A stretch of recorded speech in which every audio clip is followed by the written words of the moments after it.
சுவையான நாட்டுக்கோழி குழம்பு எப்படி செய்யலாங்கிறத பார்க்கலாம் வாங்க. வணக்கம் நண்பர்களே! எல்லாரும் எப்படி இருக்கீங்க? நல்லா இருக்கீங்களா? சூப்பரா இருப்பீங்க. இப்போவும் கோழிய கட் பண்ணி குடுத்தாங்க. கடையில வாங்கிட்டு வந்து வீட்ல கிளீன் பண்ணி எடுத்து வச்சுக்கிட்டோம். பட்டை, கிராம்பு, லவங்கம், அன்னாச்சி பூ எல்லாத்தையும் எடுத்து வச்சாச்சு. 1/2 ஸ்பூன் மஞ்சத்தூள், 1 ஸ்பூன் காஷ்மீர் சில்லி, 3 ஸ்பூன் அளவுக்கு 3லேருந்து 4 ஸ்பூன் குழம்பு மிளகாய்த்தூள் எடுத்திருக்கேன். அதுக்கப்புறம் 1 கப் அளவு சின்ன வெங்காயம் எடுத்திருக்கேன். நெறைய சின்ன வெங்காயம் எடுக்கணும். நாட்டுக்கோழி குழம்புக்கு அதுதான் நல்லாயிருக்கும். இஞ்சி பூண்டுக்கு எடுத்து வச்சுட்டோம்.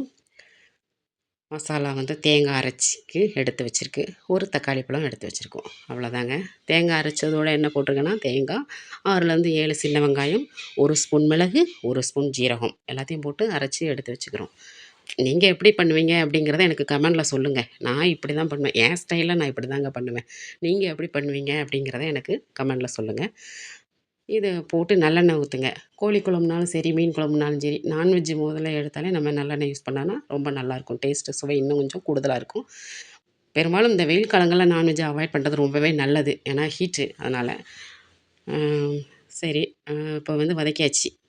வதக்கினதுக்கப்புறம் கொஞ்சோண்டு வதக்கும்போதே சின்ன வெங்காயம் வதக்கும்போதே கொஞ்சோண்டு சால்ட்டும், கொஞ்சோண்டு மஞ்சள் பொடியும் போட்டு வதக்குங்க. சின்ன வெங்காயத்தோட அது சேர்ந்து இருக்கும்போது கொஞ்சம் நல்லா டேஸ்ட் கிடைக்கும். சரி. நம்மளுடைய சேனல நண்பர்களே எப்படி இருக்கு? அப்படிங்கிறத எனக்கு சொல்லுங்க. சமையல்லாம் எப்படி இருந்தது?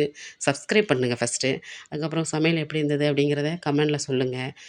உங்க ஃப்ரெண்ட்ஸ் எல்லாருக்கும் ஷேர் பண்ணுங்க. என்ன அப்படியே ஒரு சின்ன லைக்கையும் போட்டு விடுங்க. சரியா ஃப்ரெண்ட்ஸ்?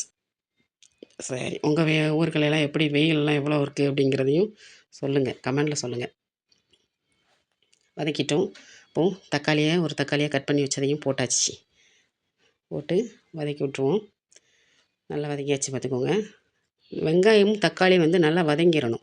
நல்லா சேர்ந்து அந்த மசாலாலாம் சேர்ந்ததோட சேர்ந்து வதங்குனதுக்கப்புறம் இஞ்சி பூண்டு பேஸ்ட்ட போட்டு வதக்கியாச்சு. இப்போது கறி அலசி வச்சுருக்கிற கறி எடுத்து போட்டாச்சு. சிக்கன் எடுத்து போட்டு அதையும் வதக்கி விட்டுட்டோம். மசால் பொடி நான் வந்து 3 ஸ்பூன் 3லேருந்து 4 ஸ்பூன் போட்டிருக்கேன்னு வைங்களேன். குழம்பு மசால் பொடி போட்டிருக்கேன். வீட்ல அரைச்சதுங்க. அதுக்கப்புறம் 1 ஸ்பூன் வந்து காஷ்மீர் சில்லி பொடி போட்டிருக்கேன். மிளகாய்த்தூள் ஒரு 1/2 ஸ்பூன் வந்து மஞ்சள் பொடி. அவ்வளோதான். கொஞ்சம் கல்லுப்பு போட்டாச்சு. கல்லுப்பு போட்டுட்டு அந்த தேங்காய் அரைச்சோம் இல்லையா? அதையும் போட்டு ஊற்றி நல்லா கிண்டி விட்டுட்டு போட்டு மூடி போட்டு வச்சுருங்க. இது குக்கரில் வச்சுருந்தீங்கன்னா ஈஸியாக விசில் அடிச்சு வெந்துடும். ஏன்னா நம்ம நார்மல் சிக்கன் விட பிராய்லர் சிக்கனை விட இந்த சிக்கன் வேகிறதுக்கு கொஞ்சம் டைம் எடுக்கும். அதனால் நீங்கள் குக்கரில் வச்சிங்கன்னா சீக்கிரமாக வெந்துடும். நான் பாத்திரத்தில் தான் வச்சுருக்கேன். குக்கரில் வைக்கிறத விட டேஸ்ட் வந்து இதில் தான் நல்லாயிருக்குங்க, பாத்திரத்தில் வைக்கிறது. அதனால் நல்லா வந்துட்டு சூப்பராக இருந்துச்சு. டேஸ்ட் ரொம்ப நல்லா இருந்தது. எப்படி இருந்ததுங்கிறத நீங்கள் செஞ்சு பார்த்துட்டு எனக்கு சொல்லுங்கள். என் ஸ்டைலில் நான் வச்சுருக்கேன். உங்களுக்கு தெரிஞ்சதை எனக்கு சொல்லுங்கள் பார்ப்போம். பாய். மீட் பண்ணுவோம். மீண்டும் பார்ப்போம்.